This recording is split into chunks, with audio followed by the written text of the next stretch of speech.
Cześć, tu Dorota. Witajcie na kanale Polish with Dorota. Zaczniemy od historii.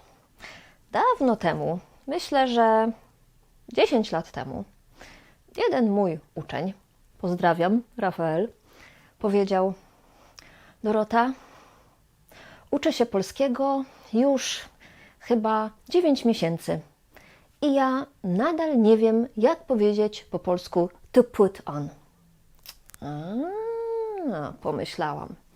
To prawda. Książki do polskiego nie uczą, jak powiedzieć po polsku to put on. Dlatego przygotowałam swoje materiały i dzisiaj nauczę Was, jak się mówi po polsku to put. Ta historia zdarzyła się dawno, kiedy jeszcze moja szkoła była szkołą stacjonarną w Poznaniu. Ale teraz mam szkołę online, więc wszyscy mogą się uczyć polskiego w mojej szkole. I teraz jest bardzo dużo różnych szkół języka polskiego, ale ja chcę Wam powiedzieć, dlaczego warto uczyć się w mojej szkole. Mam 15 lat doświadczenia i sama wybieram moje nauczycielki. Znam imię każdego ucznia w mojej szkole. Nie mamy jednej metody. Każda nauczycielka ma swój indywidualny styl, ale uczniowie kochają je wszystkie i najważniejsze jest to, dla mnie i dla uczniów, najważniejsze jest to, że mamy świetne efekty, świetne rezultaty. Więc jeśli Ty chcesz uczyć się w mojej szkole, to skontaktuj się ze mną, link jest w opisie, umów się na bezpłatny test, no i zacznij uczyć się polskiego w szkole, w której nie będziesz mógł się doczekać następnej lekcji. No a teraz zaczynamy lekcję o tym, jak powiedzieć po polsku to put. Najlepiej uczymy się na przykładach, prawda? Dlatego przygotowałam dla Was 2 dialogi. Gdzie mam położyć tę książkę? Połóż ją na stół. Dobra, zaraz położę. Kładę ją na stół. Położyłaś ją już na stole? No tak, położyłam. A co? A możesz mi ją jednak przynieść? Proszę? No dobra. Dlaczego położyłeś moją torebkę na podłodze? No a co to za różnica? No nie wiesz, że nie można kłaść torebki na podłodze, bo pieniądze uciekają? To jakiś głupi przesąd. No, może i tak, ale moja babcia nigdy nie kładła torebki na podłodze, ani moja mama. Zawsze kładły torebkę gdzieś na krześle czy na szafce, więc proszę, nie kładź mojej torebki na podłodze. No, dobrze, dobrze.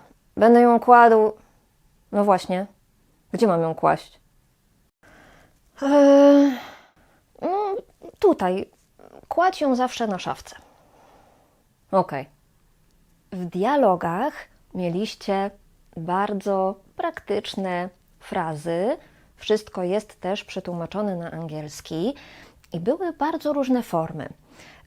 Połóż, położyłam, kładź, kładły, będę kładł i kilka innych. No i właśnie, jak tego używać? O co chodzi? Najważniejsza informacja jest taka, że to put on to jest kłaść, położyć. Prawie każdy czasownik w języku polskim ma 2 formy. Formę aspektu niedokonanego i formę aspektu dokonanego. Jeśli nie rozumiecie, tutaj jest mój filmik, więc proszę kliknąć link w opisie i obejrzeć ten filmik. Wszystko będzie jasne. Ale ja teraz w tej lekcji też będę mówiła, kiedy używamy jakiej formy. Ok, kłaść to jest czasownik w aspekcie niedokonanym, położyć to jest czasownik w aspekcie dokonanym. To znaczy dokładnie to samo. No, formy są inne, ale czasami tak jest. Zobaczcie wszystkie formy czasownika kłaść w czasie teraźniejszym. To są te wszystkie formy i mówimy ja kładę, kiedy ja coś kładę teraz, w tym momencie. Więc ja kładę zeszyt na ręce. Więc ja kładę teraz albo kładę regularnie, kładę zawsze. Zawsze kładę klucze na szafce, na przykład. Teraz zobaczcie wszystkie formy czasownika kłaść w czasie przeszłym, czyli tych, których używamy, kiedy mówimy o czymś regularnym. Ja zawsze kładłam. Moja babcia zawsze kładła torebkę na szafce. Nigdy nie kładła torebki na podłodze. Możemy też akcentować przez te formy proces. Co to znaczy? Kiedy ona kładła torebkę na krześle, zadzwonił telefon. Więc to jest jeden raz, ale to jest proces. I tu są wszystkie formy. A teraz czas przeszły, aspekt dokonany, czyli czasownik położyć. Używamy tych form, kiedy mówimy o czymś, co zdarzyło się jeden raz i kiedy akcentujemy rezultat, czyli ja położyłam zeszyt na ręce. Więc położyłam i tyle. I jeszcze formy czasu przyszłego. Tutaj macie formy czasu przyszłego w aspekcie niedokonanym, czyli czasownik kłaść. W dialogu był przykład będę kładł. Dobrze, zawsze będę kładł Twoją torebkę na szafce. I tutaj, tak jak zawsze, aspekt niedokonany akcentujemy albo regularność, albo proces jednej akcji. I jeszcze ważna informacja, że w czasie przyszłym, w aspekcie niedokonanym mogą być formy takie, jak są tutaj, ale mogą być też formy z bezokolicznikiem, czyli takie. To znaczy to samo. I jeszcze aspekt dokonany w czasie przyszłym, czyli te formy położę. Ja zaraz położę. Tak, pamiętajcie, że czas przyszły, dokonany to jest tylko jedno słowo. Położę to znaczy I will put. Więc zaraz położę to tutaj.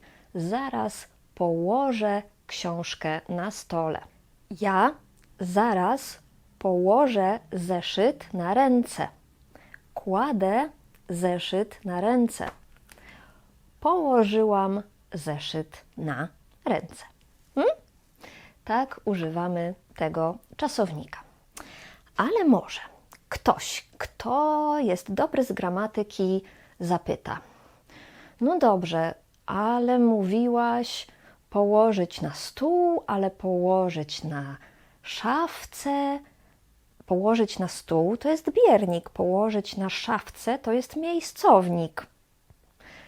Tak, tutaj w tym przypadku możemy używać albo biernika, albo miejscownika. Dobra wiadomość chyba, prawda? Ale wróćmy do dialogów. W dialogach były formy połóż, kładź, nie kładź. To są formy trybu rozkazującego. Połóż, kładź, czyli to jest rozkaz, zrób to. Tych form używamy oczywiście w sytuacjach nieformalnych, ale jaka jest różnica? Znowu w aspekcie dokonanym mówimy o czymś, co jest jeden raz. Połóż teraz tę książkę na stół. A kiedy mówimy kładź, to zwykle myślimy o tym, że to jest coś regularnego. Zawsze kładź klucze na szafce. Zawsze kładź torebkę na krześle, na przykład. No ale w wersji negatywnej używamy najczęściej nie kładź. Nie kładź tej torebki na podłodze teraz, nie kładź tej torebki na podłodze nigdy.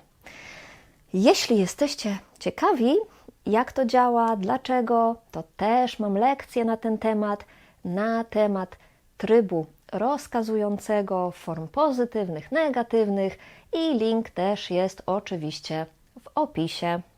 Ale chcę Was jeszcze nauczyć fraz, których możecie używać w sytuacjach formalnych, bo nie możecie do kogoś, kogo nie znacie, albo do kogoś, do kogo mówicie pan, pani, powiedzieć połóż. No nie, to jest nieeleganckie. Wtedy najlepiej powiedzieć proszę położyć to tutaj. Negatywnie proszę nie kłaść tego tutaj. A na koniec chcę Wam jeszcze powiedzieć, co to znaczy kłaść się, położyć się. Możecie powiedzieć: jestem zmęczona, idę się położyć, albo idę się położyć spać. Kłaść się, położyć się, to znaczy iść do łóżka, zwykle żeby spać, ale czasami żeby po prostu odpoczywać. Idę się położyć. Ale ja jeszcze nie idę się położyć, bo mam jeszcze dużo pracy.